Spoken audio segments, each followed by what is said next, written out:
Hello दोस्तों, कैसे हो आप सभी। मैं हूं आपका दोस्त प्रदीप। मैं स्वागत करता हूं जेआर ट्यूटोरियल के इस प्लेटफॉर्म पे। स्टार्ट करने से पहले दोस्तों मैं आप सभी को बता देना चाहता हूं कि इस प्लेटफॉर्म पे 7th 8 9 10 11 12 हर क्लास के सभी वीडियो लेक्चर्स कंटिन्यू आ रहे। अगर अभी तक आपने हमारे चैनल को सब्सक्राइब नहीं किया तो सबसे पहले चैनल को सब्सक्राइब करें।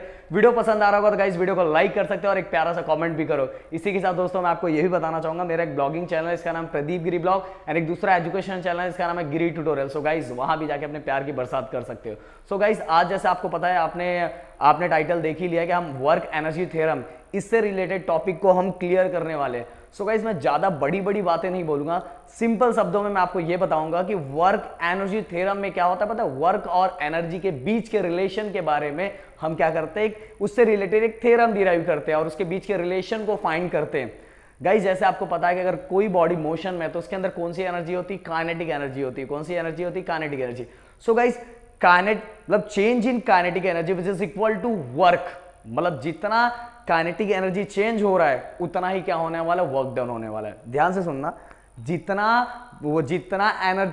काइनेटिक एनर्जी चेंज हो रहा है उतना ही क्या होने वाला, वर्क डन होने वाला है। मान लो ये मेरा बॉडी, एक बॉडी है, इसके ऊपर मैंने फोर्स लगाया, फोर्स लगा के ये डिस्प्लेस हुआ। क्या हुआ, डिस्प्लेस हुआ। तो इसके अंदर जितना एनर्जी का चेंज होगा उतना ही ये क्या करने वाला है, वर्क डन करने वाला है। क्या करने वाला, वर्क डन। तो सिंपल सा ये बताऊंगा कि हमें रिलेशन किसके बीच का फाइंड करना है, वर्क डन एंड एनर्जी के बीच का। वर्क डन और एनर्जी के बीच के, दोनों के बीच का क्या फाइंड करना है, रिलेशन फाइंड करना है। सो गाइस आपको मैंने बार बार बोला है कि अगर कोई बॉडी, एक बॉडी है और इसके ऊपर हम फोर्स लगा रहे, फोर्स लगाने के बाद अगर ये डिस्प्लेस हो रहा है तो क्या होता है, वर्क डन होता है, वर्क डन होता है। बट कितना वर्क होगा, जितना क्या होगा, काइनेटिक एनर्जी जितना चेंज होगा उतना वर्क डन होगा। ओके, मैंने किसी बॉडी पे फोर्स लगाया और बॉडी क्या हो गई, डिस्प्लेस हो गई।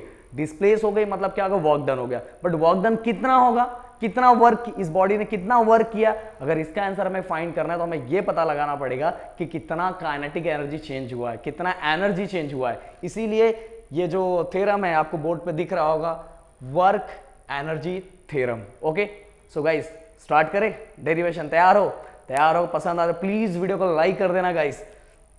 अब अगर मैं इसको एक्सप्लेन करना चाहूंगा तो according to this principle, work done by the net force, मतलब फोर्स के कारण जो वर्क डन हो रहा है, इज डिस्प्लेसिंग अ बॉडी। अब पता है, अगर मैं किसी भी बॉडी को फोर्स लगाता हूं तो क्या होता है, डिस्प्लेस होता है, और डिस्प्लेस होने के बाद ही वो उस बॉडी के अंदर क्या होता है, वर्क होता है। तो इज इक्वल टू कितना वर्क डन होगा, change in kinetic energy of the body. Change in kinetic energy of the body मतलब मैंने बताया कि जितना काइनेटिक एनर्जी चेंज होगा उतना ही क्या होने वाला, वर्क डन होने वाला। तो इससे रिलेटेड डेरिवेशन बहुत सिंपल सा है। सो गाइस अब हम सबसे पहले एक छोटू सा वर्क डन लेगा। छोटू सा वर्क डन मतलब DW। ओके, आपको वर्क का फॉर्मूला पता है, force into displacement, force into displacement. और डिस्प्लेसमेंट भी कैसा होगा, छोटू सा, क्योंकि वर्क डन छोटू सा कर रहे हैं तो डिस्प्लेसमेंट भी छोटू सा होगा। ओके, अगर गाइस मैं इसको और एक्सपांड करना चाहूँ तो फोर्स मास इंटू एक्सेलरेशन, ऐसा भी लिख सकता हूं मैं, मास इंटू एक्सेलरेशन। और अगर मैं एक्सेलरेशन को गाइस हम ऐसा भी लिख सकते हैं, okay, velocity, change in velocity per unit time या वेलोसिटी अपॉन टाइम। ओके, अगर मैं इसको और ऐसा करूं तो मैं ऐसा लिख सकता हूं, ds upon dt, displacement upon time, displacement upon time. Guys देखो, ds upon dt, displacement upon time, बस इस पे ध्यान दो। ds अपॉन dt मतलब छोटू सा डिस्प्लेसमेंट छोटे से टाइम में, छोटू सा डिस्प्लेसमेंट। d मतलब डेरिवेटिव होता है गाइस, इसका मतलब इसको बहुत क्लियरली बहुत आगे समझाया जाएगा, बट अभी आप यही समझ के रखो कि छोटा सा डिस्प्लेसमेंट छोटे से टाइम में, और डिस्प्लेसमेंट अपॉन टाइम क्या होता है, वेलोसिटी होता है। तो डिस्प्लेसमेंट अपॉन टाइम क्या हो गया, वेलोसिटी हो गया। तो ये हो गया ds अपॉन dt, क्या हो गया, v आ गया, और यहाँ क्या है, dw। बट गाइस हमें छोटू सा वर्क नहीं फाइंड करना, हमें कंप्लीट वर्क फाइंड करना है कि जिस बॉडी ने डिस्प्लेस किया है उसने कंप्लीट वर्क डन कितना किया हुआ है। सो वो हमें फाइंड करना है। अब हम क्या, देखो गाइस अगर मैं छोटू सा किस फाइंड करना है तो हम डेरिवेटिव लगाएंगे, बट अगर हमें कंप्लीट बॉडी ने कितना वर्क डन फाइंड किया, अगर वो फाइंड करना है तो हमें इंटीग्रेशन अप्लाई करना पड़ता है। सो हम इंटीग्रेशन अप्लाई करते हैं, dw, integration of dw, integration mv dv। और गाइस हमें ये भी बताना पड़ेगा, देखो कहां से कहां तक का वर्क डन फाइंड करना है, तो उस समय उसकी इनिशियल वेलोसिटी क्या है u और फाइनल वेलोसिटी क्या है v, तो लिमिट भी अप्लाई करना पड़ेगा, एक लिमिट अप्लाई करना पड़ेगा ना, कहां से कहां तक का फाइंड करना है। तो इनिशियल वेलोसिटी इस समय u थी और फाइनल वेलोसिटी क्या थी, v थी। ओके, अगर मैं देखो क्या था, ये छोटू सा वर्क था, अगर मैं इंटीग्रेट करूंगा तो कंप्लीट वर्क होता है। ओके, तो इंटीग्रेशन जैसे ही मैंने हटा दिया तो कंप्लीट वर्क डन, तो मैंने क्या ले लिया, सो कैपिटल W इक्वल, अब m जिस बॉडी की बात कर रहा हूं उसका मास तो कांस्टेंट है, तो ये मैंने क्या ले लिया, बाहर ले लिया, अंदर u अपॉन v है लिमिट और vw। गाइस देखो, अगर आप मुझे कंटिन्यू फॉलो कर रहे हो, स्टार्टिंग से फॉलो कर रहे हो, सो मैंने आपको इस इंटीग्रेशन का, ये जो इंटीग्रेशन का फॉर्मूला आपको बताया हुआ है x raise to n dx, इसका फॉर्मूला क्या होता है गाइस, xn, जो भी नंबर है उसमें 1 प्लस करो और इसी को डिवाइड करो। जैसे अगर मैं आपको बताना चाहूँगा, अगर मान लो यहाँ 2 होता, अगर ये 2 होता तो ये क्या हो जाता, 2 + 3 अपॉन 3। ओके, इस तरह से रहता, तो ये आप याद रखना। तो सेम गाइज v⁻⁴, अब v⁻⁴ कुछ नहीं है, मतलब कितना 1 है, तो ये कंप्लीट इसका इंटीग्रेशन कैसा हो जाएगा, 1 है तो 1 + 1, ये v⁻⁴ है और उसमें 1 और प्लस किया तो v⁻² अपॉन 2 और ये लिमिट।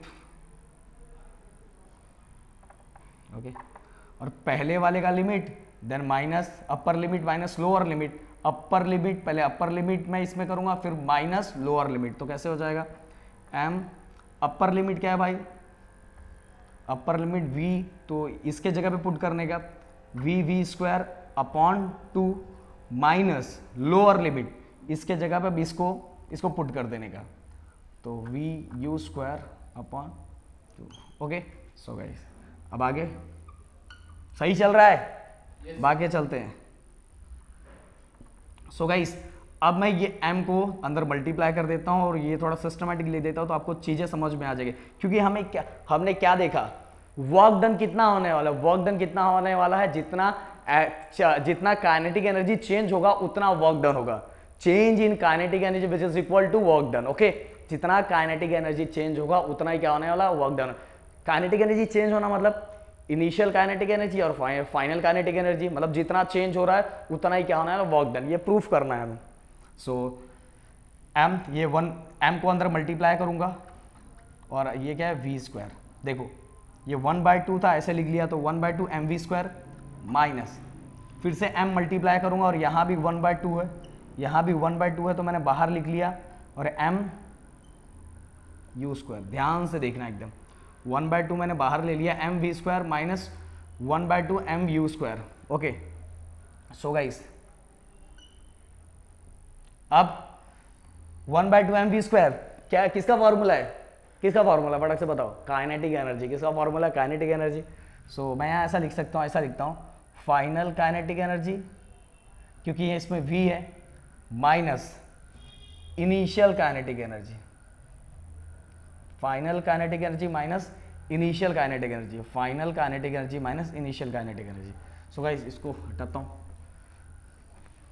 अब W equal to final kinetic energy minus initial kinetic energy क्या होता है, मतलब चेंज इन काइनेटिक एनर्जी। तो change in kinetic energy which is equal to work done. तो प्रूफ कर दिया कि नहीं, यही प्रूफ करना था ना हमें प्रूफ यही करना था कि वर्क कितना होने वाला, जितना काइनेटिक एनर्जी चेंज होगा, जितना काइनेटिक एनर्जी चेंज होगा उतना क्या होने वाला, वर्क डन होने वाला। सो गाइस क्लियर कट मैंने बता दिया, मैं एक बार और बताता हूँ। वर्क डन का फॉर्मूला क्या होता है, W equal to force into displacement, but यहाँ मैं छोटे से वर्क की बात कर रहा हूँ इसलिए मैंने DW लिया। DW इक्वल टू फोर्स, तो वही लगाना है, फोर्स इंटू DS। अब फोर्स का फॉर्मूला मास इंटू एक्सेलरेशन भी होता है, और एक्सेलरेशन को आपको नॉर्मल फॉर्मूला आपको पता है, वेलोसिटी अपॉन टाइम, बट मैं छोटे से वेलोसिटी की बात कर रहा हूँ इसलिए dv अपॉन dt। अब मैं ऐसा लिख सकता हूँ, ds अपॉन dt लिख सकता हूँ, ds अपॉन dt भी लिख सकता हूँ, ds upon dt। ds upon dt क्या होता है, वेलोसिटी होता है। फिर गाइस मुझे छोटू सा वर्क डन नहीं फाइंड करना है, कंप्लीट बॉडी ने कितना वर्क किया हुआ है वो मुझे फाइंड करना है। तो मैं दोनों साइड क्या अप्लाई करूंगा, इंटीग्रेशन। ओके, तो इंटीग्रेशन मैंने अप्लाई किया, इंटीग्रेशन dw और इंटीग्रेशन mv/dv। अब गाइस इनिशियल वेलोसिटी और फाइनल वेलोसिटी, मुझे लिमिट भी अप्लाई करना पड़ेगा ना, तो इनिशियल वेलोसिटी u था और फाइनल वेलोसिटी क्या था, v था। अब अगर मैं इसका इंटीग्रेशन करूंगा तो इसका इंटीग्रेशन क्या होता है, w होता है। अब इसमें m क्या है, कांस्टेंट है, m कांस्टेंट है, तो m क्या हो गया, बाहर आ गया, इंटीग्रेशन uv।